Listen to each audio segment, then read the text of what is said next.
तो आज हम बिहार के एक छोटे से कस्बे मदनपुर की एक कहानी की गहराई में उतरेंगे।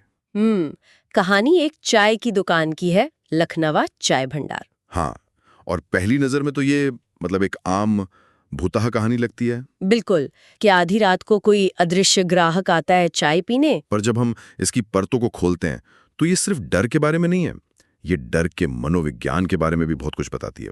सही बात है, क्योंकि कहानी की असली खूबसूरती उसके सीधे साधे प्लॉट में नहीं, बल्कि किरदारों के नजरिए में छुपी है। हमारे पास 3 नजरिए हैं। हाँ, एक तो है दीपक जो बाहर से आया है, एक स्टूडेंट। दूसरा है लखनवा भैया, स्थानीय दुकानदार। और फिर है दीपक की माँ। और तीनों के लिए इस भूत की सच्चाई बिल्कुल अलग अलग है। तो शुरू कहाँ से होती है ये कहानी? शुरू होती है दीपक से। देर रात पढ़ते पढ़ते थक गया है और चाय पीने के लिए उस दुकान पर पहुंचता है।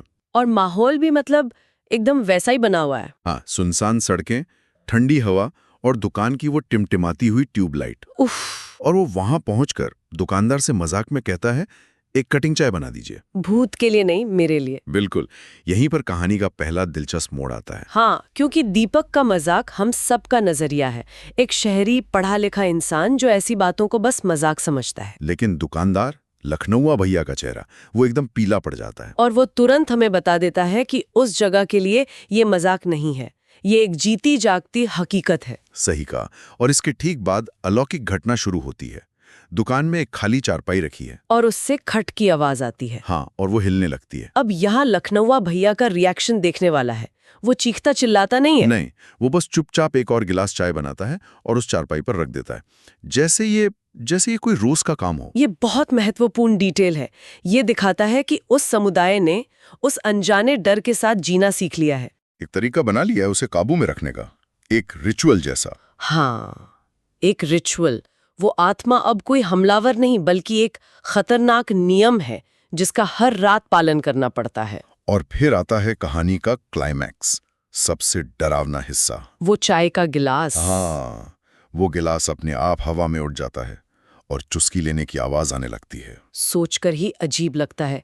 और ये देखकर लखनवा भैया दीपक को चिल्लाकर भगाते हैं। कहते हैं, भागो बेटा, ये कई लोगों को अपने साथ ले गया है। और तभी वो ठंडी आवाज गूंजती है, आज मेरी चाय किसने पी। यहाँ कहानी मनोवैज्ञानिक डर से निकलकर सीधे सीधे शारीरिक खतरे में दाखिल हो जाती है। कम से कम लखनवा भैया के लिए तो यही सच है। और फिर दीपक का गिलास भी हवा में तैरने लगता है। अंधेरे में चाय की भाप जैसी एक आकृति दिखती है जिसकी आंखें जलते हुए अंगारों जैसी हैं। जाहिर है दीपक डरकर भागता है, घर पहुंचकर बेहोश हो जाता है। हाँ, लेकिन कहानियां खत्म नहीं होती। अगले दिन उसकी माँ उसे इस दुकान का सच बताती हैं, जो लखनवा भैया की कहानी से बिल्कुल अलग है। अच्छा, माँ की कहानी क्या है? माँ की कहानी में बहुत दुख है।